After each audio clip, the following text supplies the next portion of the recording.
is that you're actually saying that what we experience beyond our five senses, anything that we experience beyond the five senses can be called God, can be called power, or can be called yourself.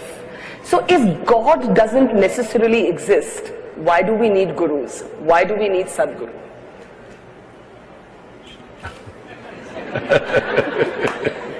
Is there my microphone? Okay, that's good. Do you drive in Delhi? Do I drive? Unlike you, I have a fear of wheels.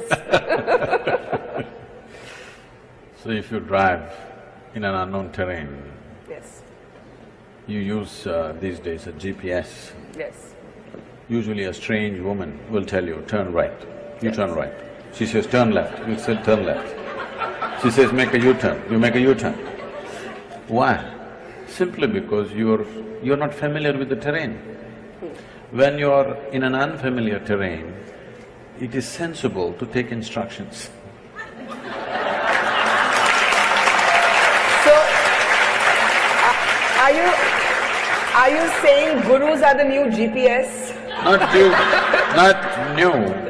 Long time ago we've been, for a very long time, way before the GPS came. GPS means what? Guru Positioning System.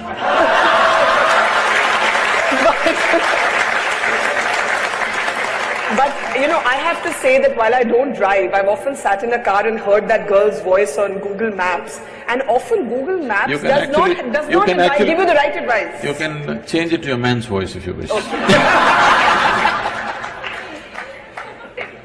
This beginning of this conversation perhaps underlines that you are atypical. You are atypical of what we imagine gurus to be. We expect people who don't crack jokes. We expect people who don't have a zest for life.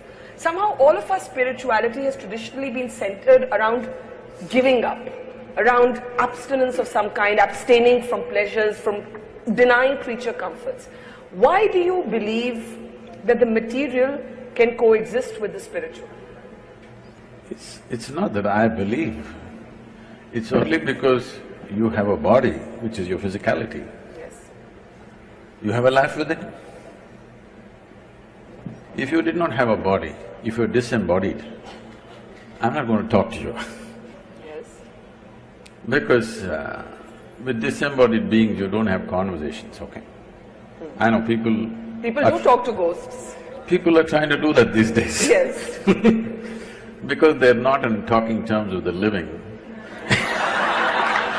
they choose the dead. Because you can make the dead speak whatever you want. The living will speak what they want. It's a big problem.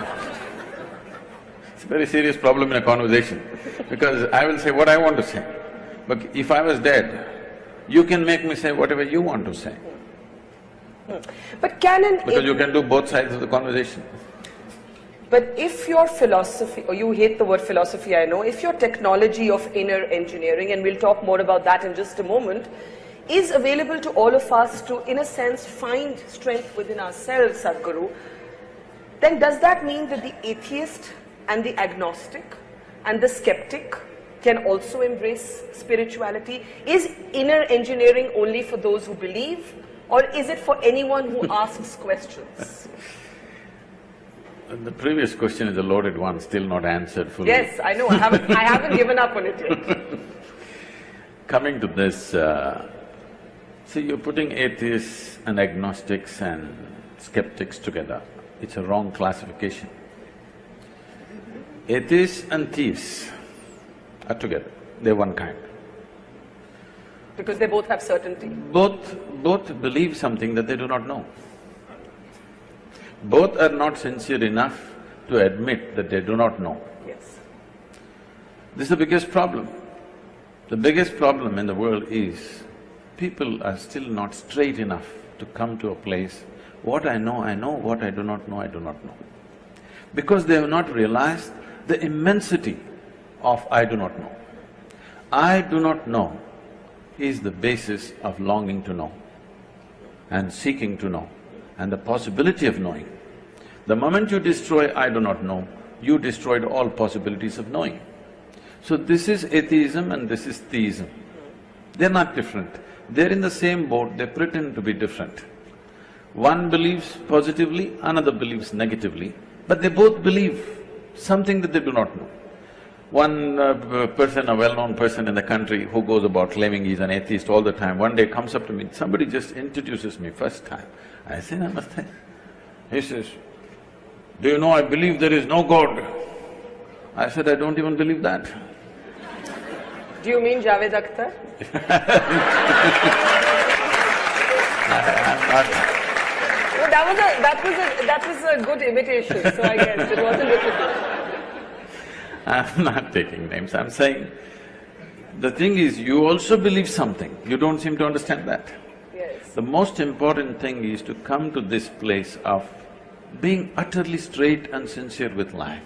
What I know, what I do not know, I do not know. If you come to this much, if you closely pay attention to everything around you, you will see with all this scientific exploration, we do not know even a single atom in its entirety, that's a fact. So what is it that you know, Sadhguru? Why are millions of people your devotees? Because you just said that honesty is about They don't claim that they're my devotees. What do they say then? Huh? What do they say then? Usually they claim they're meditators, volunteers and stuff. Okay, volunteers then. But there must be something they think that you know, because you just said that life is actually about admitting what you don't know. The corollary to that is there are things that you do know. We do know we are sitting at the Habitat Center Amphitheatre at this moment in Delhi.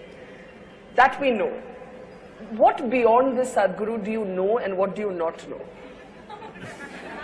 I've asked you like in the question of more existence now.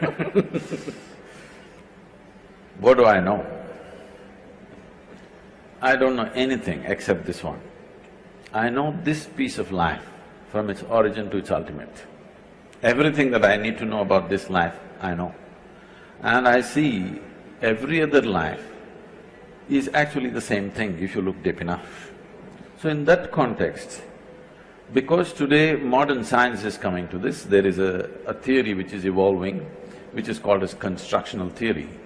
What they're beginning to say is, whether it's an amoeba or a grasshopper or a earthworm or a bird or an animal or an elephant or you or me, or the whole cosmos, the fundamental design is same. It is only a question of complexities and sophistication of the same design. So this is something always the yogic science has been saying, that if you know anda, you know pindanda, if you know the atomic, you know the cosmic. Because the fundamental design is same, it's only a question of complexity and sophistication of what's happening. So fundamentally, if you know this piece of life, you know everything by inference. But when you say this piece of life, do you mean yourself? Do you mean this moment? What do you mean by this piece of life? You are a piece of life, aren't you? Are you life or are you media? Are they mutually exclusive? No, because people have mediums, that's why I'm saying. I would hope I'm a flesh and blood person, unless somebody knows better. Flesh and blood you gathered. Yes. Isn't it? Yes. What you call as my flesh and blood, you slowly gathered over a period of time. If this much accumulation of flesh and blood, this much impressions have to be gathered, there must be something more fundamental, isn't it? Do you think of yourself as a yogi, a mystic, or a guru? I have not wasted time thinking about myself. What would you rather be thinking of? I don't think usually. Really. For me, see, this whole thing, because of the type of very mediocre education that's being delivered today, we have raised thought to heaven, unfortunately. Thought is a simple thing. I know this is against everything that you believe in, because you're also a believer. No. Believer in thought. Yeah, I believe in being able to ask questions, that's what I do for a living. Oh.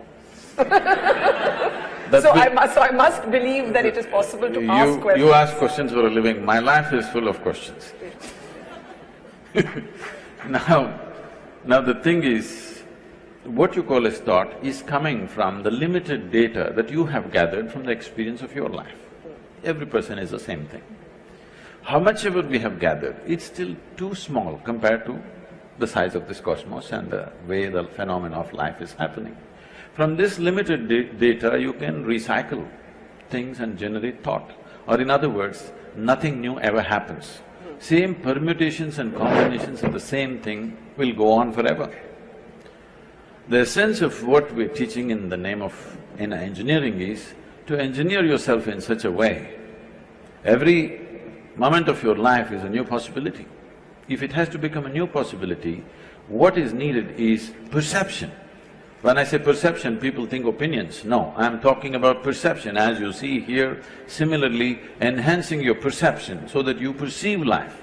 Right now when we say thought, emotion, we are talking about expressing life. Expression is not so important. Once in a way, we can express. But perceiving it is important because this phenomena is too fantastic. It's not a small thing. The greatest phenomena that's happening here is life itself. So, if you want to know this phenomena, the only way you can know, the only doorway for you to know life is yourself. See, right now, can you see me? Yes. I can. Can you use a finger and point out where I am? Oh, you're wrong. You know, I'm a mystic from South India. Now this light is falling upon me, reflecting, going through your lenses, inverted image in the retina, you know the whole story. Where do you see me now? Still in the same place. No. I do. You see me the way I'm projected in the firmament of your mind. You cannot see me here, in the very nature of your visual apparatus. Where do you hear me right now? Within yourself. Where have you seen the whole world? Within yourself. Now if there is a grasshopper here, he doesn't see me the way you see me, he sees me differently. He sees the whole world differently. Now you can think, oh, he's no good. This is the fundamental problem. That we think his perception is no good. No, no, his perception is very good for his survival. Your perception is very good for your survival, but it's not good enough to know the nature of life. So now, what do I know means, I have enhanced my perception the way it is important to know the nature of life, not just for survival. But if inner engineering as a spiritual technology is something that works, I ask you again, why do we need gurus? Because that means the answers are within us.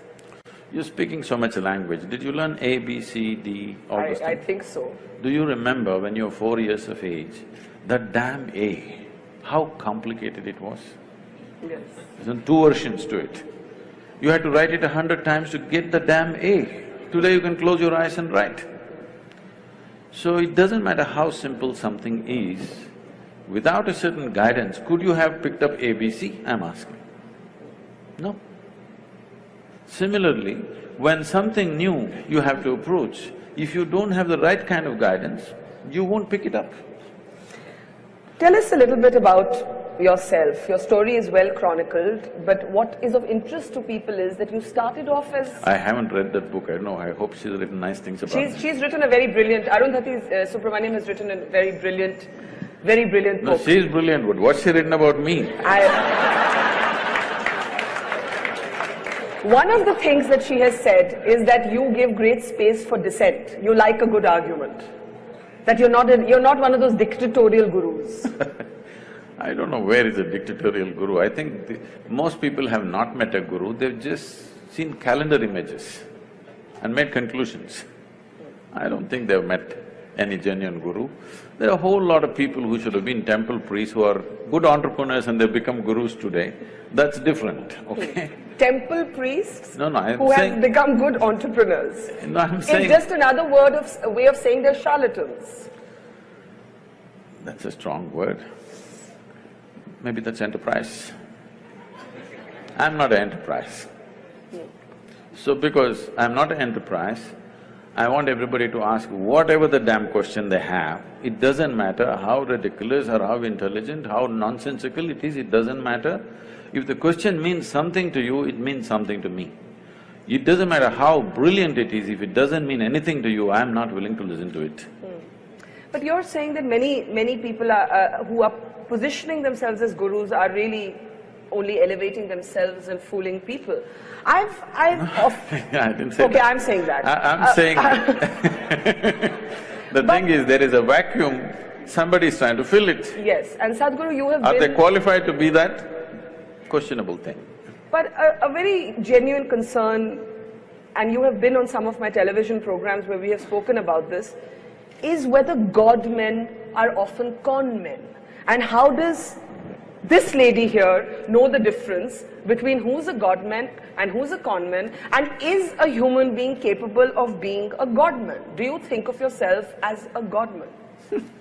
Why are you underestimating that lady?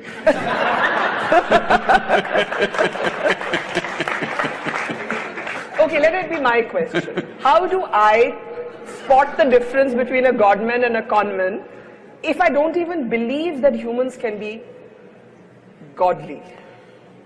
I think humans can be brave and wonderful and inspiring, but I don't think that they have magical powers. See, did you ever see God having magical powers? No, I've never seen God. No, then why are you saying he must have magical powers? So first of all, this God-man is essentially a media-coined word. Nobody claims that he's a God-man, okay? Some are goddamn men, that's different. Nobody… I don't think anybody has personally claimed I'm a God-man. I have not met anybody like that. Now, that's another kind of profession, putting labels on everybody, you know. Leaving that alone, what is it? This is a culture, you must understand, this is unfortunately all mixed up today. This is a godless culture, you must understand this. There has never been an idea of a god in this culture.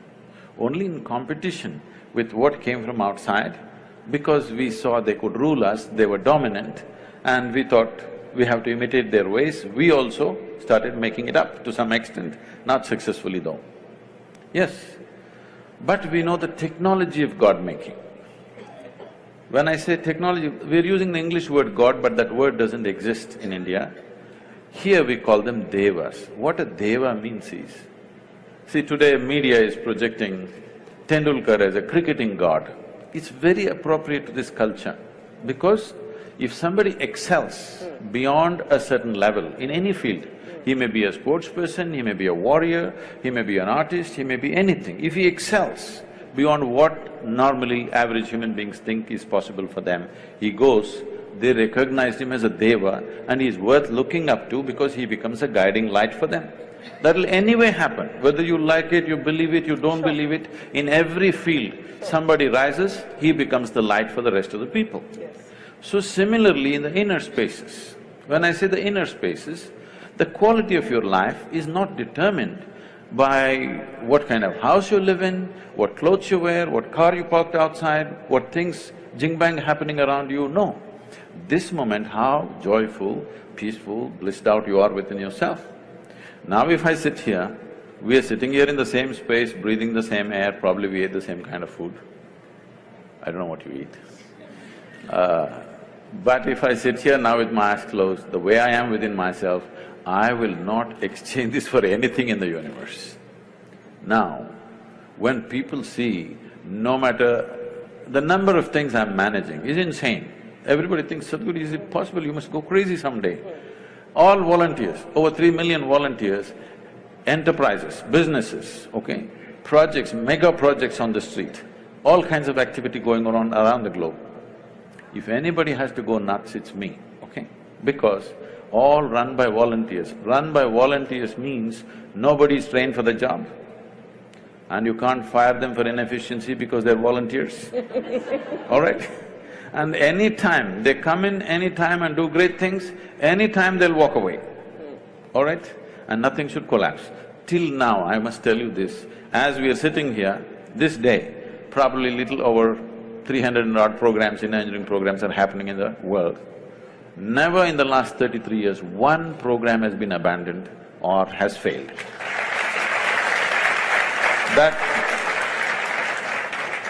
That takes enormous management. But nobody will ever see me getting angry or miserable or tensed out or stressed out. You've never lost your temper? You want me to know? Do I look like I'm incapable of that? It's not that. It's not that I'm incapable of anger. It's just that I've never given that privilege to anybody. I have not given this privilege to anybody. They can make me happy, they can make me unhappy, they can make me angry, they can make me miserable. No, I kept these privileges to myself. So, people, you were talking about miracles or whatever, people ask me, Sadhguru, everybody in every ashram, miracles are happening. You are beating all the miracles down. If we say something happened, you make us look like fools. No miracle. I say, what, you want me to pull a pigeon out of my pocket? If I pull a pigeon… there are No, if gurus who claim to do that, who have been challenged by rationalists. I'll come to this. If I pull a pigeon out of my pocket, I have a shitty pocket. And you have a bird. What are you going to do with this? You come to me, I will show you the miracle. I have thousands of people who are working 7 days a week, 16 to 18 days, 18 hours every day. In the last 2, 5, 10 years, not a single moment of irritation, agitation, anger in their life. This is a miracle. This is a miracle we want to manifest. You don't want a miracle? I agree, this is a miracle. Yes.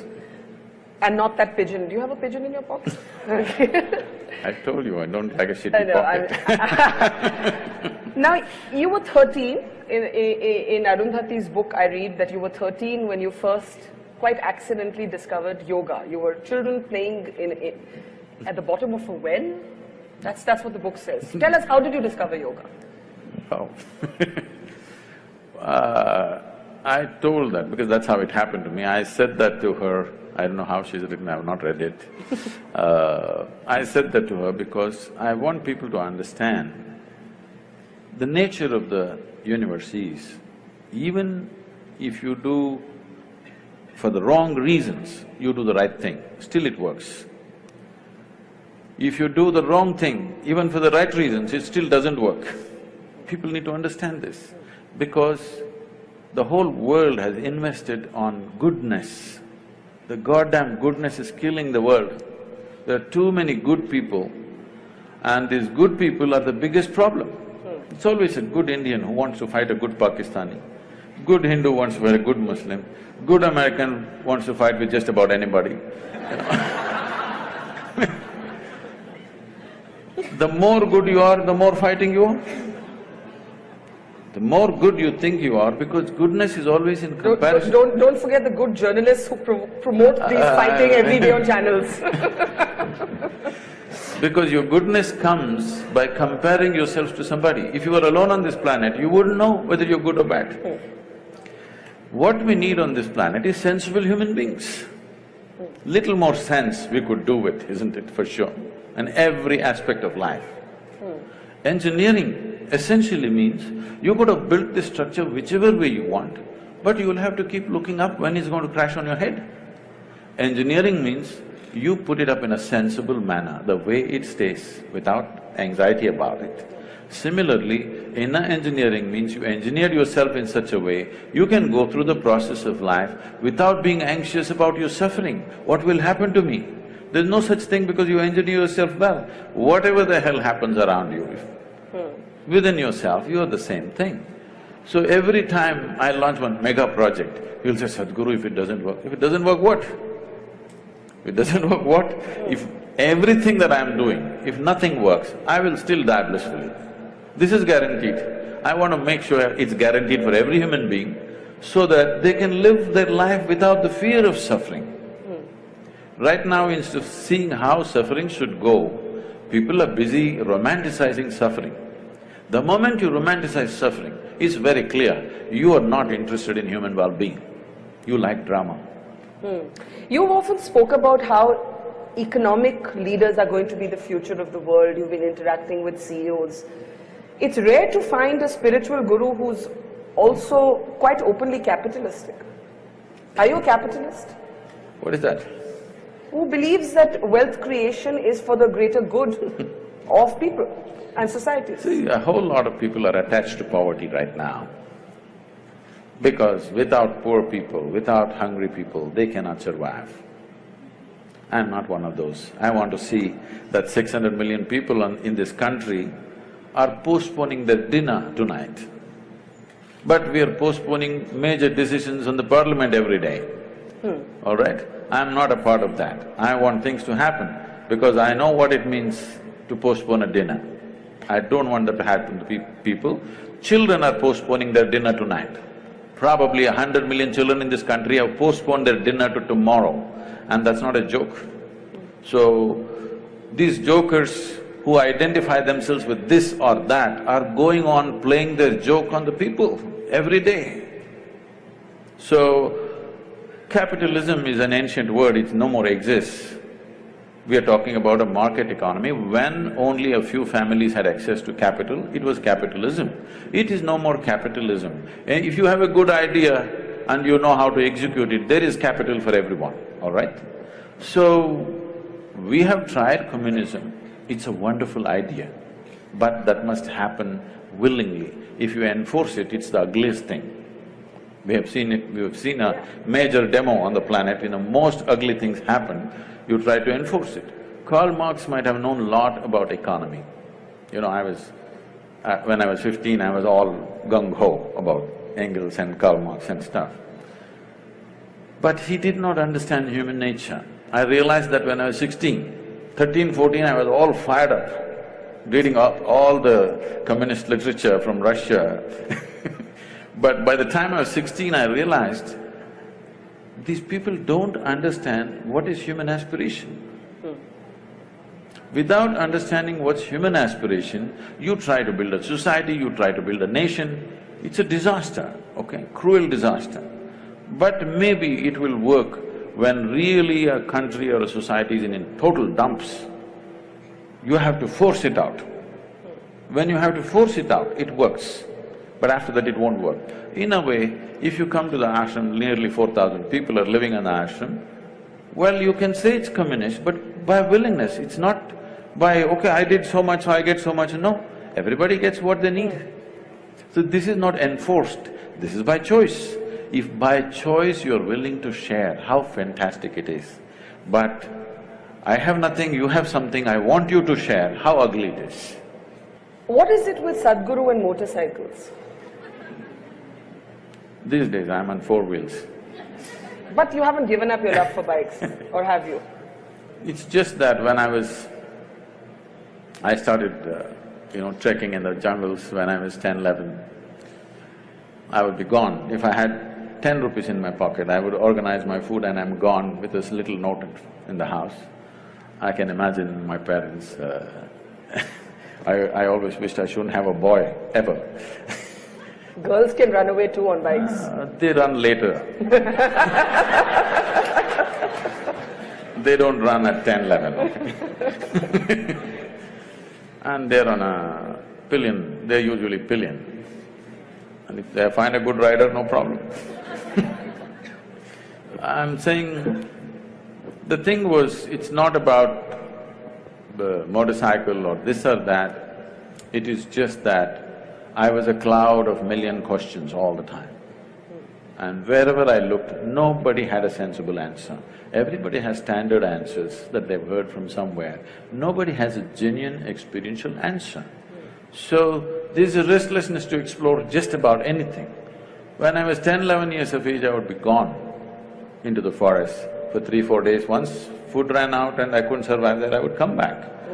So, initially a lot of excitement, but later on they kind of settled down, they knew I'll get back. So when I became 14, 15, I cycled across South India. Not because I'm a cycling enthusiast, not like today, wearing a helmet and suited, booted for cycling, no. Simply I cycled because cycling is little faster than walking. The moment I became 17, I still didn't have a license, but I found a motor to my cycle, which became a motorcycle. So, that because it went little faster. It supported my restlessness to know something, I didn't even know what the hell it is. I didn't know what I was looking for, but I had questions about anything I looked at. Everything in the universe looked like a question mark to me. But the question about the motorcycle is really to ask whether the motorcycle, the Land Rover or Land Cruiser, which one is it now? Land Rover, Land Cruiser, I'm not sure. But whatever, the four wheels, the helicopter. I think you once said somewhere that I like, that whether if it moves on land, water or air, I like it. This is not… One thing is I like anything that works, and machines work. Yeah. Yeah. The more efficiently work, the better they are. And why it's important is, after all, what is the quality of an individual human being? How smoothly and how efficiently your body, mind and everything functions is the quality of a human being, isn't it? So machines always excited me, whether it's a bicycle or motorcycle or because of, lack of the necessary, probably the fitness that I was at that time. I crisscrossed India on a motorcycle. Today it would be hard, so you'd get into something a little more comfortable. But while that makes you a very interesting character to observe, did you ever worry that you'd be labelled or dubbed a rich person's guru? This is the Sadhguru who flies his own planes, who likes his BMW, who likes his game of golf, who likes having a little frisbee match on the Let's come to that. See, the thing is, I wouldn't mind. I even sometimes I ride a bullock cart. Nobody reports that. I love to handle the bulls, and I still drive them sometimes. But now I want to have a conversation with you. This afternoon till 2 o'clock, I was in Jodhpur. Yes. I could have come by bullock cart or a camel cart. You had to wait for 5 days. I came on time, you must appreciate that. So it's about efficiency is what you're saying? Yes. So I personally learned to fly a helicopter, where I don't have the time for these things, but I somehow fit in this and learned, because 70% of our work is in rural India. I thought this little helicopter I could set the place on fire, because I'm half the time stuck, half my life I'm on the road stuck in some traffic, driving myself, all the time behind huge… Everywhere, there's no place in the country where there's no traffic jams. Believe me, even in rural India there are traffic jams. So I thought a helicopter would really revolutionize our work. I picked up the thing, I got my license, FAA license, but in India it's so difficult to get the license because many of these rules were made before Wright brothers came. Well, according to some, the plane was also made before the Wright brothers came. And they say it was made in the Vedic ages. They're not very wrong. Conceptually it was made. Whether physically they're built or not, we don't have proof for that. Conceptually, Conceptually, it's about imagination, to think that you can move from place A to place B. No. You cannot conceptually imagine something entirely. Even if you imagine, you must be able to produce you must understand the principles in some way as to why something flies. Yeah. If you don't understand why something flies, it'll be like that, once it happened, a little turtle, with great effort, climbed a tree, went to the edge of a branch and jumped, fell flat. Lot of pain. Slowly again he crawled up in another 2 days, again up, jumped, fell down, again up, fell down. After a few days, 2 birds were sitting on the opposite tree. They were talking and they said, "I think it's time we tell him he's adopted." Alright. So I'm saying, what cannot fly, you cannot make it fly. Yes. People thought in detail as to what can fly, what cannot fly. Conceptually they thought, whether they built or not, we don't know. And it is an established fact, they calculate the speed of light. Some individual cannot calculate the speed of light just like that if there was no whole scientific culture around him. No individual will just drop from heaven and calculate the speed of light, okay? There must have been a scientific culture, otherwise it won't happen. But we need to understand, there is a difference between science and technology. But there's also a difference between science and mythology. Some things are just great stories, that doesn't mean they actually happened. See, for example, there are images or there are sketches which probably somewhere between 3,000 to 4,000 years ago were made, where it clearly shows a turtle and a round planet sitting on it and going around. Turtle is the best example, best analogy for a planetary movement, because a turtle cannot accelerate. Same speed, he just keeps going. So a round planet on a turtle is the best way to describe how a planet moves around. And the very word for geography in this country is Bhugol, which means it's a round planet. So it is not because of Galileo we know it's a round planet, we have always known. How do we know? We can't know just one scientific fact and not know the other aspects related to it. So this thing about anything Indian beating it down is because one thing is that culture has evolved because half the people, their brains are in Greenwich Mean Time. They've still not gotten out of the 1948, whatever happened. We struggled for independence, we came out, not just to send them out, but to be who we are. So that problem is still there. And now there are upstarts who claim all kinds of things. There has to be an even balance, not beating down this or pumping it up in an unrealistic way. But you cannot deny Indian mind has thought about things that nobody had thought about in those times. There is no question about that. But there is a distinction between science and technology. Science can evolve because of certain intelligence. Technology needs material, manifestation. Now we are trying to claim technology, which we should not. If we just focus on science, many things will be attributed to India for sure. We live in times when faith and spirituality have become very inflammable. Don't put them in the same basket. Okay, let's talk about faith first. We live in times when faith for certain has become a very inflammable, easily politicized conversation. If faith should have been personal today, it's not. Today you actually have decisions taken in the name of somebody's faith being injured. So you mentioned food right now. I read somewhere that you said there's nothing religious about the act of food, just eat what you like. No, I didn't say that. Eat what's good for you? I said eat what's good for you. Okay, eat what's good for you. It's a very different thing. Okay, I correct myself. Eat what's good for you.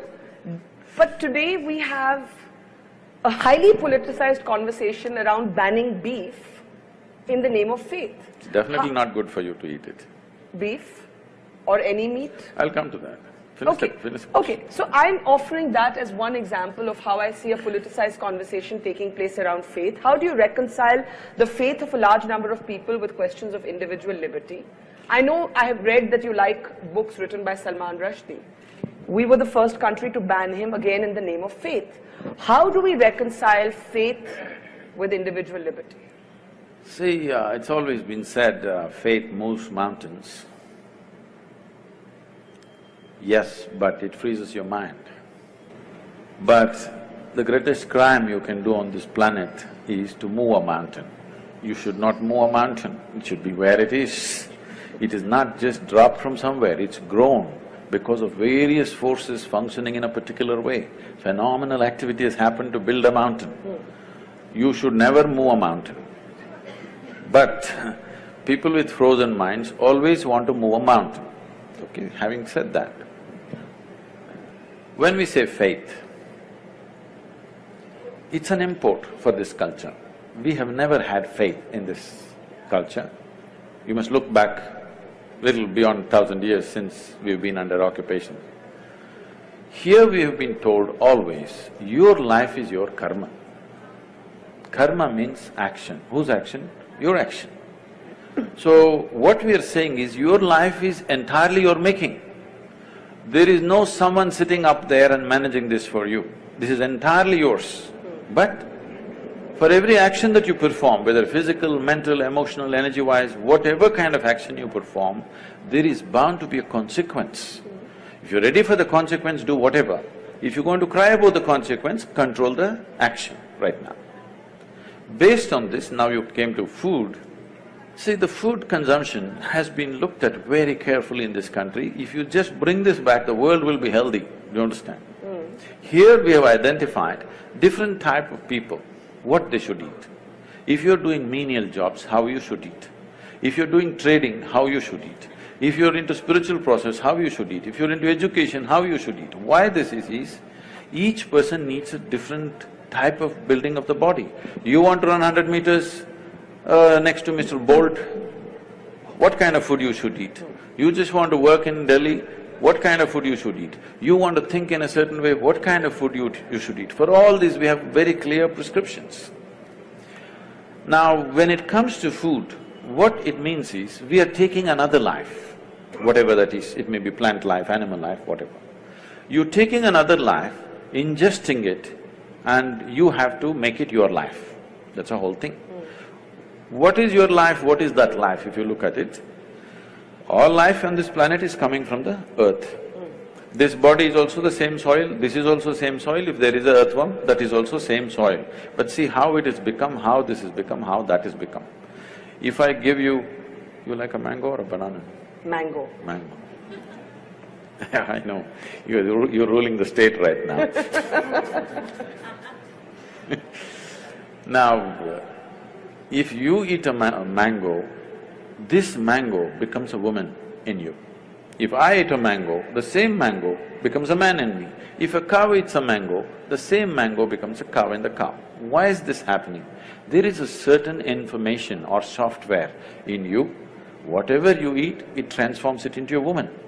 If I eat, it transforms it into a man. If a cow eats, that becomes a cow. So, every life is happening the way it is happening because of a certain dimension of information, or in modern terminology, let's call it software. There is a certain software, which is an arrangement of information. Now, the idea is to eat as simple a software as possible. If you eat that kind of life, which is a very simple software, your ability to override that software and make it entirely a part of you is very good. As that software gets complex, more and more complex, your ability to integrate it goes down. So especially if it's a creature which has some sense of thought and emotion, if it has emotion, then you should not eat it. This is the understanding. An animal which has any emotion displays certain emotions, especially if it displays emotion which is near to human emotion, you should not eat it because it will not integrate itself, that animal nature will start manifesting itself. Or in other words, in India, today maybe in cities people do not know, you see in the villages, people have very intimate relationship with the cow. They have drunk the milk of that cow, their children are drinking the milk of that cow. There is a very deep relationship. If you do not know this, cow is one creature. If something happens to you and you are in some kind of grief or misery, you don't have to be near the cow. Wherever the cow is in your house, it'll start shedding tears for you. You know, I've seen this with my eyes, I couldn't believe. When somebody is dead in the house, what does the cow know? It is somewhere. Simply tears flowing.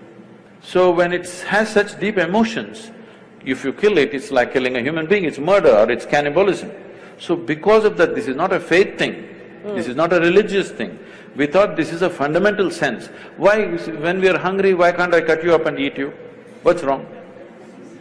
What's wrong? But what you're saying should be about many more animals than just the cow. Yes, of course. And when it becomes about only the cow, then there is certainly a perception that it is a political decision or a religious decision. No, I'm not talking about whatever the laws. This is not about people getting up and saying it's cruel to be a meat eater. That would be a different argument. I'm not even talking about cruelty, even cutting a plant is cruel, in my experience. But you have to do it. But if you're conscious of it, you will do it to the minimum possible extent, not do it wantonly. That's the whole thing. Now about this political ban about cow slaughter or whatever, this has many things. One thing is there is a sensitivity. Once you drink milk from the cow, she's like your mother. Killing your mother and eating her up is something people cannot digest in this country. Still 80% of the people belong to that category and they're hugely… there's a huge emotion, such an emotion which because they've always been made to be docile in a certain way, they have not violently reacted to it. But in some places, it has happened in villages and other places. There is already a beef ban in many villages just by a norm, not by any law, that you don't bring these kind of things into the village. I am not saying you must ban it or not ban it, I am saying the sensitivities of your population, without considering, you can't go do this blatantly. because it is growing, it's becoming a growing business. India is becoming a major exporter of beef. Yes. That's not right. Even if somebody ate something, it is up to them, it's their personal taste, whatever. But now you're promoting it and you're making it grow, there is serious concern, but our people don't express it. Our people don't go out on the street and not going to kill anybody because they killed a cow. So, ban is not what is needed, more education was needed rather than banning. But you haven't spoken to what happens when faith repeatedly seems to come into conflict with individual liberty. The banning of books. There were people killed in Paris because they were seen to have mocked, the Prophet Muhammad and so on. So where does this end? Where do we stop violence and politics in the name of religion? If you want that to stop, you must understand this. You're saying today, it's not today. In the last 2000 years, this is the history of the world. Continuously it's happening all over the world. Suicide bombers are a new phenomenon? Well, you've forgotten about the Crusades and the other things which have not been reported in history. Hundreds of millions of people have been killed in the name of God, all right? It's new to us here, but even here, thousands, hundreds and thousands have been slaughtered in northern part of India just because of the faith that they belong to when the invasions happened. Nobody writes about it because we never took the pen and wrote, somebody wrote history for us the way they like it. Because all history is sponsored by kings, they wrote the history the way they want and they said they're great emperors. But what they did was absolutely terrible. So you need to understand, faith is a new thing to us.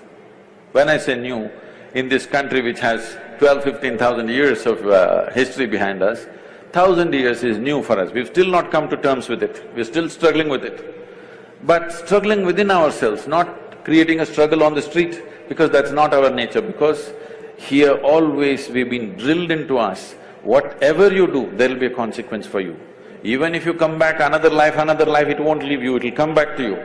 This has been told, this controls people, this is a tremendous technology, please understand this. And it's not simply a fake thing, it is a real thing. Everything that you think, feel, act, there is a consequence. Not because there is somebody thinking he must give you a reward or a punishment. It happens in your own chemistry.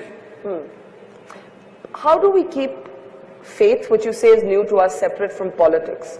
You have in the past, for example, I remember when Anna Hazare was launching his anti-corruption movement, you did come and applaud it, but you said that the Lokpal was not some magic wand. I remember you saying that. Do you believe that we are seeing a dangerous cocktail of faith and politics getting more and more mixed up? See, it is happening, I'm not saying no, but it's much less than ever before. Really? Yes. It seems to be much more than ever before. No, that's because of you. That's because if 10 people get beheaded in some remote part of Iraq, you make sure the blood spills into my sitting room because of that. Otherwise, you're sitting here now, today, let's say 1,000 years ago we were sitting here, 1,000 people got killed in Iraq. We will sit here peacefully thinking world is going really great, springtime, everything is nice. So, this is because the dissemination of information, if 10 people get killed somewhere, it's a huge thing because it comes into our sitting rooms, bedrooms, dining room, everywhere there's a television. So it pours into our homes, so it is happening. So this is good because even a small thing looks magnified now in people's experience. But this has been happening always, it's happening at its lowest level now. Here and there it spurts up, which need to be controlled for sure. But what I see is, for the very first time in the history of humanity, even if the numbers are not qualified because the population has increased, even in terms of percentages of people, how many people can think for themselves today is huge compared to what it was 100 years ago, 500 years ago, or 1,000 years ago, or 10,000 years ago. All these centuries, there would be one man in the village who thinks for you, who reads for you, who writes for you. You just have to do what you have to do, simple things. Today everybody is able to think for himself or herself. Now, human intellect is blossoming, I do not say it is blossoming in the right direction, with the right sense, no. Insanely it is blossoming, it doesn't matter, insanity will happen for some time, people will come to their senses. When something is new, they'll go crazy, after some time, they'll come to senses.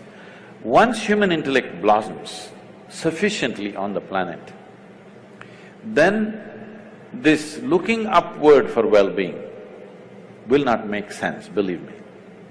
Right now, from looking upward, slowly the world is tilting. In pursuit of human well-being, people were looking heavenward. Still many are, that's different. But a whole lot of people have started looking outward. So if you look heavenward, hallucinations will happen, wars will happen. Because my heaven and your heaven different, you know. Yeah. None of the heavens have anything for women, you better know that. I'm definitely going to hell. Anyway… So you believe in heaven and hell? I was being facetious. I was being facetious. Let me finish this. I was being facetious. I don't know if there is somebody up there. That is fine. Is it a force? No, I'm is saying it an energy? Is that this thing about looking heavenward is slowly going away, and in pursuit of well-being, people are looking outward. This is ripping the planet apart. Human pursuit of well-being is just destroying the planet. Now, the fundamentals of what we are transmitting, the fundamentals of this culture, which is essentially rooted in the yogic culture, what you call as Indian culture or Hindu culture, is essentially a pure yogic science. In the form of culture, it finds many colors and distortions, which is what you're seeing as a Hindu culture or Indian culture, whatever you want to call it. But they're not interchangeable terms. Why? Because we're a multi-religious country with many different cultures. I want you to understand, the word Hindu does not signify a religion. You ask them, do they worship one god if they're Hindus? In the same family, they're worshipping 25 gods. They don't know which is the god, so they're making sure worship everything, just in case something will hit, okay?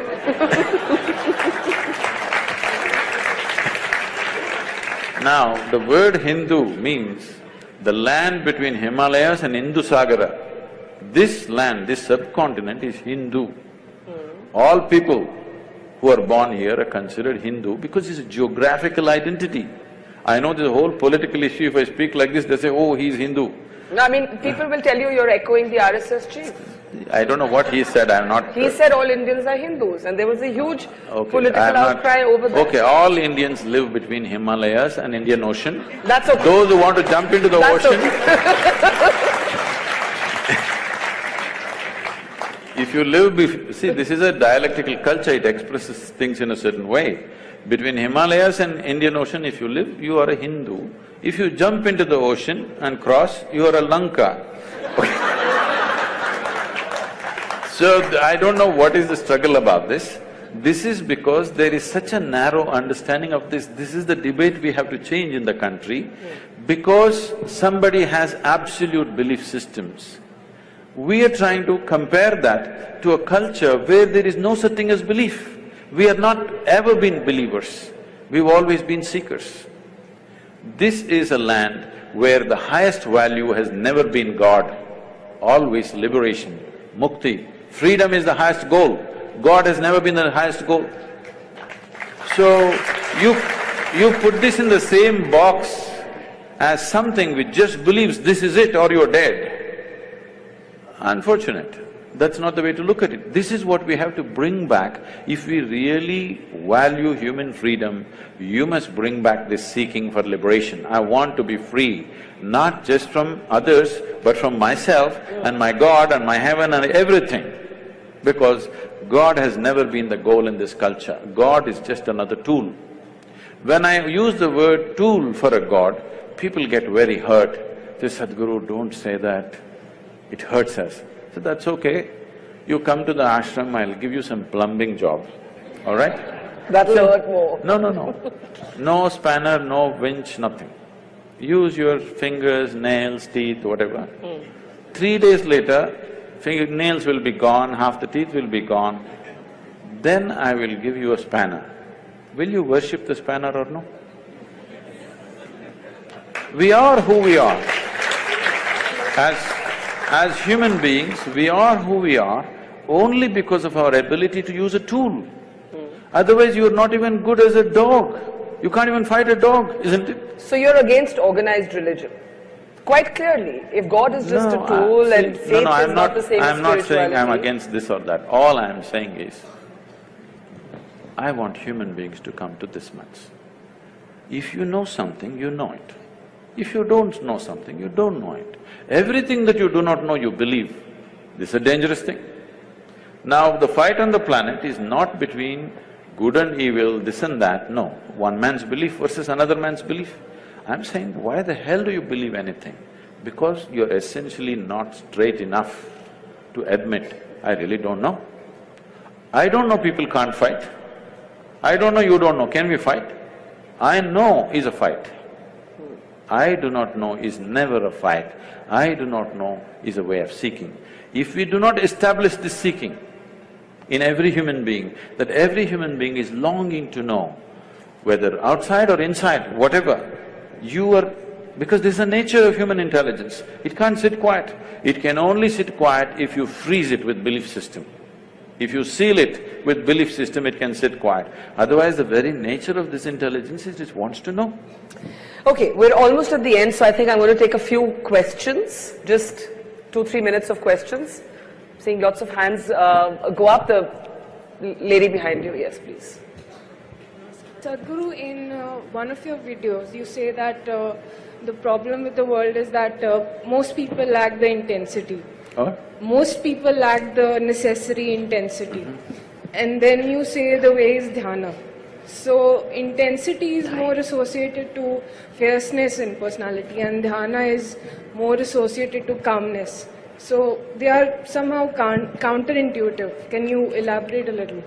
People think peace means rest in peace. Because their idea of peace is death. Peace can be very intense. Peace can be tremendously intense because peace means the reverberations of life have become subtle and intense. Action means reverberations of life are not so subtle, it is at a certain level. So peace happens not because… peace may happen if somebody is dead, but to be alive and peaceful means you need to be highly intense state of energy, otherwise you can't be peaceful. The reason why most people who don't have any problems as such, after all, they're trying to earn a living, reproduce and bring up their children and die one day, just for that they're freaking, simply because of lack of intensity. Because life is happening at a low ebb, naturally everything is a problem. If it rises a little bit, suddenly you have a little clearer view of everything. For this, you need a higher intensity of energy within you. And the yogic system is essentially focused towards that. Dhyana does not mean… no. Okay, let's take the next question, right here in the front row, yeah. What I get from Isha's philosophy, if I may say there is that you need to see internally, in your interiority. You need to fix it internally before fixing your external situations. But is it also not right? Is it also not very important to do the right thing externally? Just to make myself more clear, if I be more… No, I'm clear, I get the question. Why do I look so dumb? Let's say, if… I got it. Yeah, if somebody is born… I got the question. Isha's philosophy is not about looking internally or externally. It is just that if you're looking for mangoes, you look up the tree, you don't dig the earth, all right? But if you're looking how to plant a mango tree, then you dig the earth. You're looking for mangoes, if you dig the earth, will you find it, I'm asking? So if you're inner things, you must look inward, outer things, you must look outward. There is no such philosophy, look out or look in. Wherever the damn thing is, look there. Like, Shankaran Pillai went for a job interview and they asked him, which is further, Mumbai or moon? He thought profoundly and then said, Mumbai. They said, how do you say this? He said, I can see the moon, I can't see Mumbai. Okay, last question, yeah. Namaskaram, Sadhguru. I just want to ask... Hold the mic closer to Yeah, you. I just want to ask you that everybody's perception of good and bad is different.